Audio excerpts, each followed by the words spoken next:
So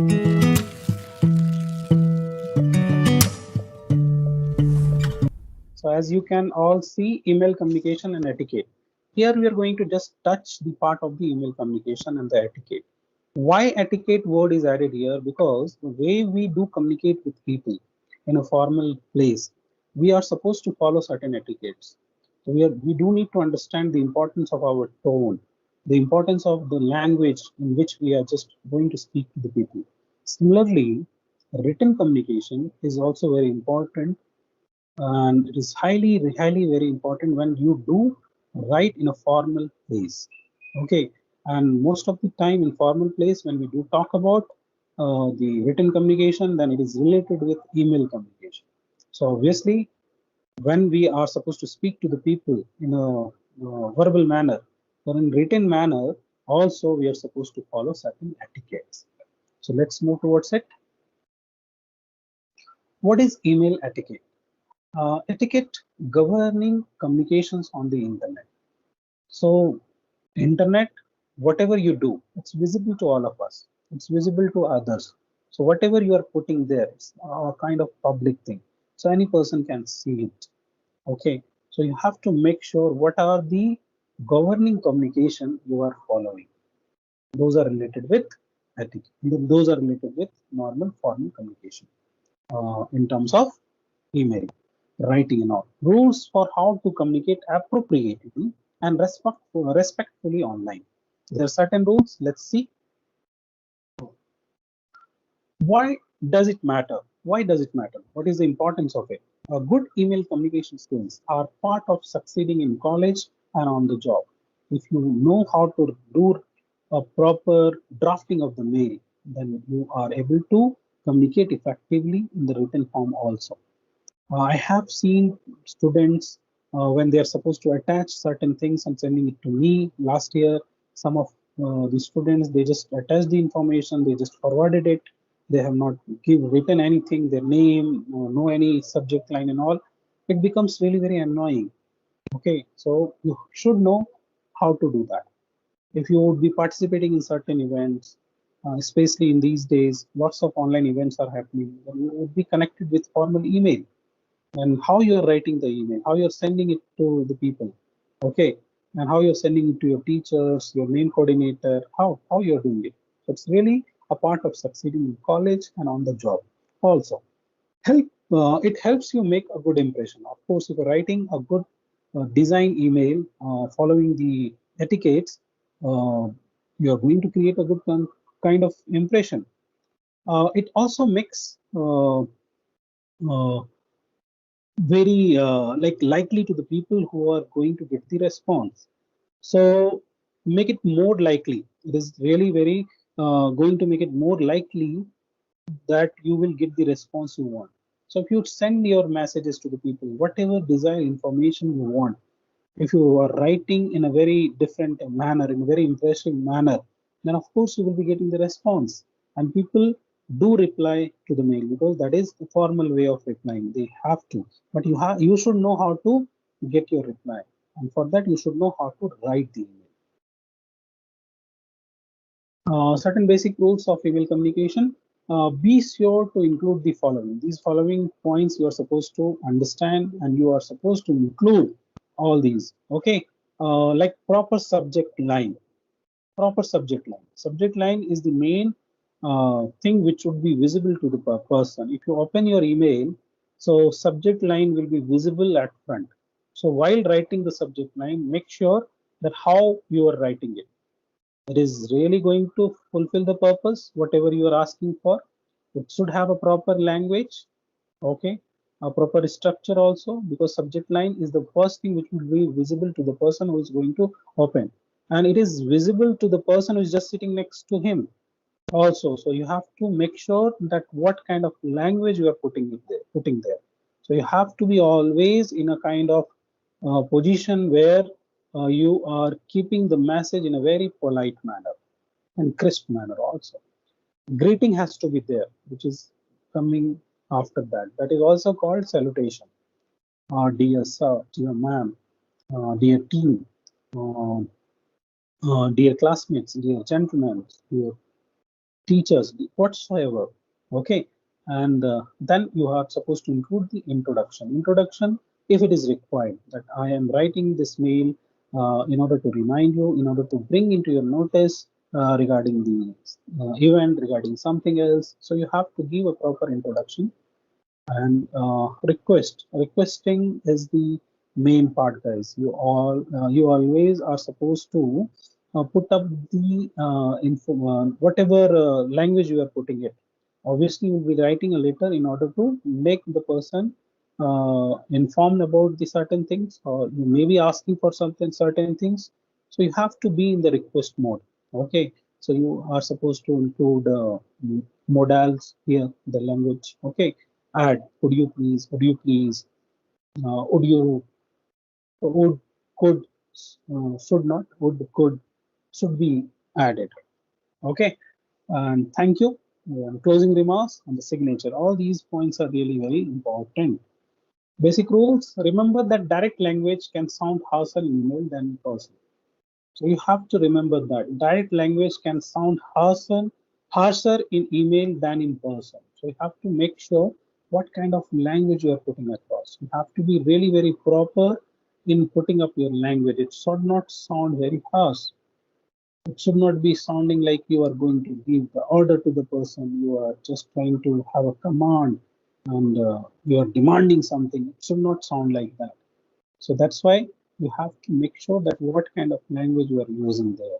Use proper written, not spoken language. Proper written language, not spoken language. Okay, do not assume that the reader will get a joke or understand sarcasm. Please try to understand. While speaking, we add humor, we add some kind of joke so that people may understand sarcasm and they will laugh. But do not assume that the reader who is going to read your email will get a joke or understand sarcasm.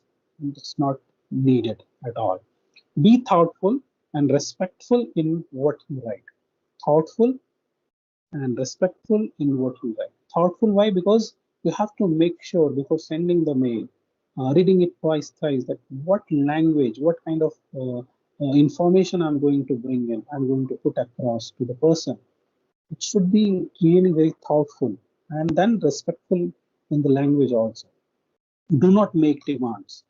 Okay, I have already spoken about that. Do not make demands. Choose your word very carefully. Assume everything you write is a public document. I told you already. Whatever you write, it becomes a kind of proof for that person. So whatever you write, um, make sure that you are not using any absurd language. You are not using any very different tone. You are using the language which sound polite, which should sound impressive also. Avoid talking about other people in an email message. Please do not. People do have tendency of complaining, and they put across the name of the people, and that can be taken into different kind of way, and the person can take the disadvantage of that. Use proper grammar, sentence structure, spell check your message. Always try to do that. The importance of the email is really very mm, like grooming in these days. Like it's blooming. Why? And just because of this, new kinds of apps are available there.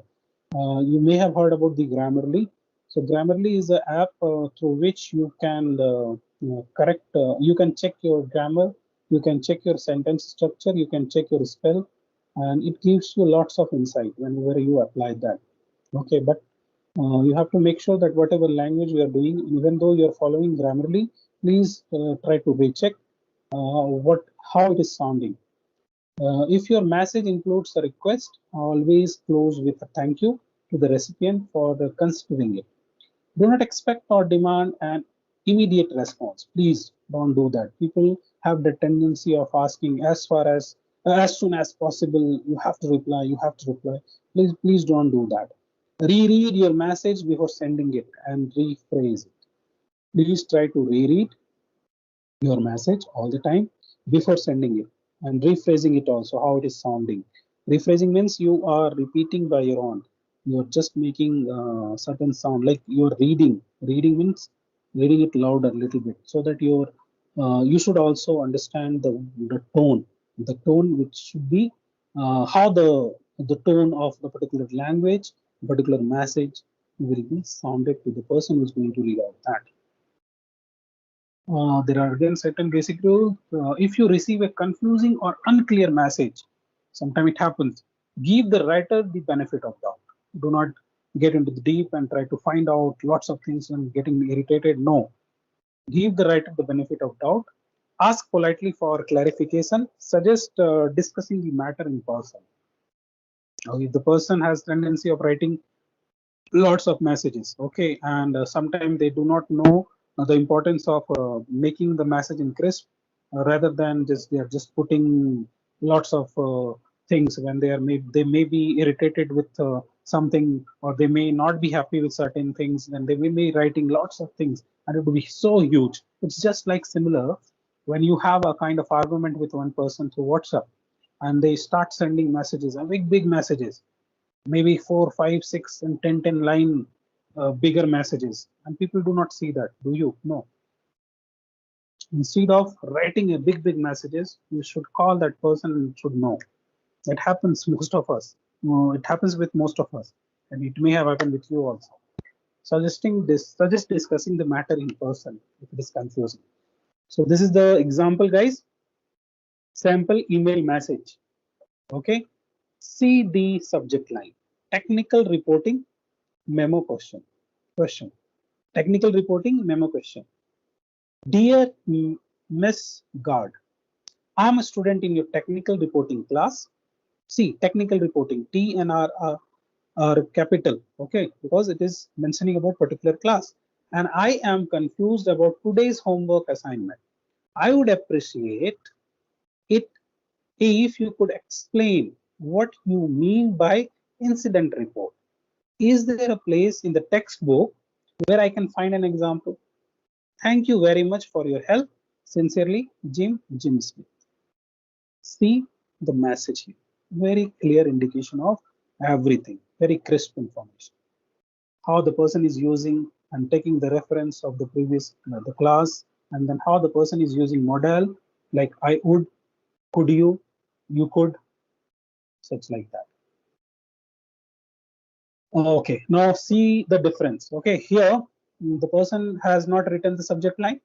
Okay, and now the person is saying, I have been working on the homework for like 2 hours and I don't get it.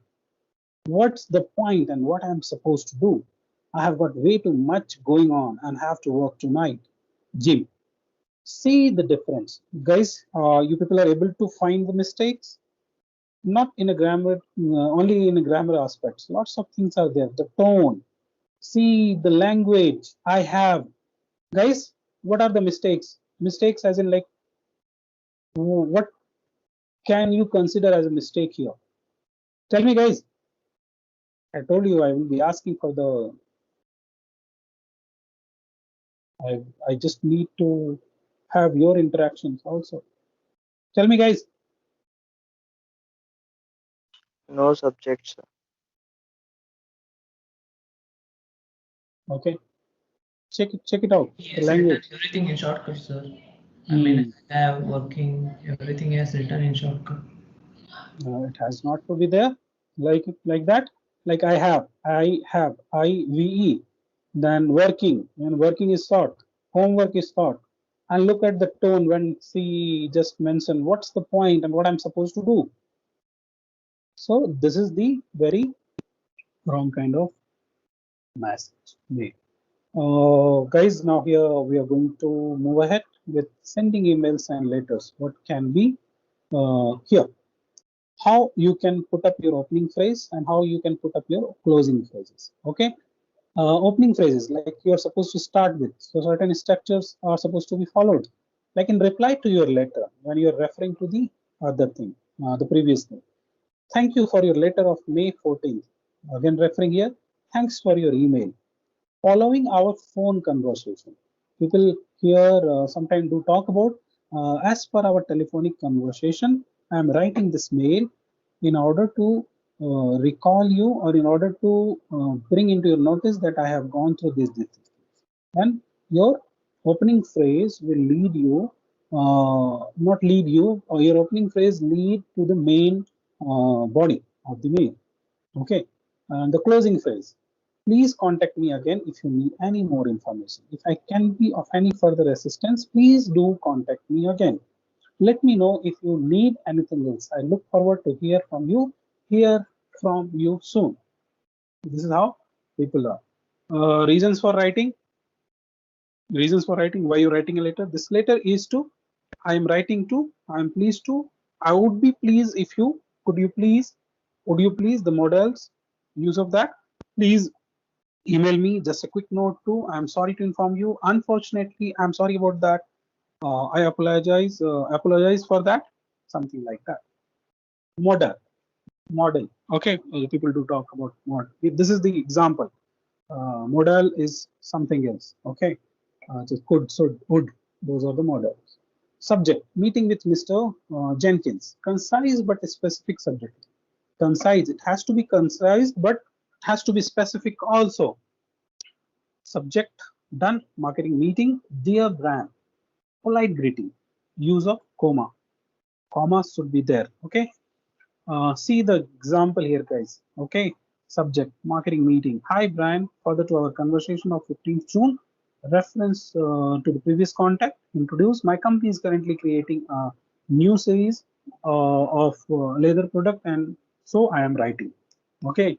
Background should be there, as you know the value of the Dow Jones Index and increase 155 and all. So, and the greeting, and the closing. Thank you for the very informative speech by you. See the Abhinathan. Here, the person is highlighting that why there should not be any contractions. I am not. The person has used I have. Here, you are supposed to write the full thing. You cannot go with the shortcut. If you're writing please, it should not be PLZ. If you're writing I am not, it should not be I am not, I am or not. It should be full. I am writing to arrange meeting for you with the principal, partner, comma, correct punctuation at proper time, Mr. Jenkins. Before the name, the comma has to be there. Okay. Look for the other. Would either next Tuesday or Wednesday always write down the full. It should not be like Tuesday, so TUE, Wednesday to so WED. No, you have to bring in the proper format of the words. Okay, Tuesday should be written in full. Wednesday should be written in full. The T is always supposed to be capital. So you should know all these things. The date should be in that order. Okay, if you're writing month, June, so it should be full. Jan should not be there. Okay, it should be completely full. Give options, formal vocabulary. What about meeting up next or meet up? Be convenient for you. Very polite question, and very polite question means using of modals, and detailed information should be there. Okay, here note out. Please note that I have attached the draft contract for you to read. Okay, for your perusal. It may be sounding very different to the person who may not be able to understand the things. So that's why you have to use a very plain English. Plain English, referring to the attachments. Attachment has to be mentioned if you are going to attach certain things. And we'll send you the look. I have attached the draft contract for you to read, and we'll send you the related report as soon as it is complete. Standard ellipsis, subject I have already stated. Promised action will plus verb 1. I will send you the related information. I look forward to hear from you. The last positive close. Here is the complete thing, or it should be always from the corner. See, subject, meeting with Mr. Jenkins, dear Brian. Further, everything is completely in sync. Okay. See the punctuation, see the use of modals, see the use of uh, salutation from the beginning, structure. All these are following certain structure. If you're writing your name, or your entire name should not be in the capital word. So it has to be one word, one letter of the word, particular word of your name should be capital. It should not be and people do have tendency of writing their words in a capital. If you highlight the words in capital, it means you are becoming a little bit harsh. Don't do that. This is the perfect structure of a particular mail. A greeting should be there, refer to the previous contact if it is there, or introduce the topic, introduce the things, the beginning, the background has to be there, and then purpose and the background and the content. It has to have a request, information, you have to authorize, refer to attachments, it has to have a promise action that what you're going to do, close positively, point to future, and sign off. Content, check your grammar and spelling, use proper structure and layout, be efficient. Email that get to the point are much more effective. Emails that get to the point are much more effective. Address all the questions or concerns to avoid delays. Read the email before you send it. I told you already. Reread, rephrase. Try to keep the email brief. One screen length. Don't try to put up lots of things. Content don'ts. Use sarcasm or rude jokes. Don't do that. Respond if you are upset. Sometimes what we do when we do receive an email and that email is really very uh, upsetting, then we all of a sudden we also do respond. So on that time, take rest. Okay, some time to cool off and consider appropriate response. Then uh, attaching unnecessary files. Please don't do that. The files which are really required, you are supposed to attach those only. Unnecessary files, try to not to add or attach. Use of capitals. Capitals are not supposed to be used all the time. Okay, because it sounds very negative in the tone. Leave out the message thread. People do try to leave out the message thread. They don't want to see all the, like, just avoid doing it. Please don't do avoid. Okay, don't leave out the message thread. Use long sentences. People sometimes use long sentences. They do try to exaggerate. I'll give you the example just after this slide. Leave irrelevant information. Sometimes people do feel that these are irrelevant, so please leave it out. No, sometimes some information, in a very, even a small information can be fruitful. I'm going to read out these things, okay, in order to just uh, make you again recapping the things, okay, recapping the things, okay. Structure of an email. An email is a form of communication. As such, it has a specific structure that should be used. Since reading from a screen is more difficult than reading from the paper, you guys can understand that the structure and the layout of messages is very important. Use short paragraphs and leave blank lines between them. When you have more than one point to make in your email, put the most important information first, working down to the last important. In the beginning, why the beginning is really very important. A successful email has a good first paragraph. Why? It tells the reader why you have written the email so that they can decide whether to keep reading. It is concise and to the point. It gives the most important information first. If it is a long email, it should give an overview of the entire message so it holds the reader's attention. See the example, guys. Look here, have to read it out because just see the message, how the person has written. Subject line, email viruses. So person is going to talk about email viruses. Okay. Dear all, RMIT is a large university. Okay. All staff are on the email system. There have been occasions when an email virus has been sent to our employees. Many employees were not sure how to respond to this problem. Some employees forwarded these emails to others and the virus was able to spread. The university now has a policy in place to prevent the spread of such problems in future. All staff should notify a technical services officer immediately if they suspect they have received the virus. Technical service units. Analysis. The previous email, we'll see the below email, has problems with the beginning. See, okay, they are too much unnecessary information. So now how the person is exaggerating the things. Okay, the important information comes at the end, at the last sentence. See the example. Dear all staffs are advised to contact technical service officers immediately on suspicion of an email virus. Early awareness and detection should prevent future problems. Technical service units. That's it. It tells the reader the purpose of the email in first sentence. There is no unnecessary information. It is short, concise, and to the point. I'll just discuss about these points, then we will end the session. Okay. Make it polite and positive. Examples. Application will not be accepted after June 30th, okay, 2003. Compare. Please return applications before June 30th, 2003. See the difference. The person is adding please, even though that are supposed to be submitted by any of the person, but it has to be in a that tone. Making request. When making request, it's a good idea to use a modal or conditional construction such as could you or would you be able to. Example, it is urgent that you fill out this form and return it promptly. Compare. Could you please fill out the form as we require it urgently? See the language, see the tone. It's not harsh, but the meaning is completely clear.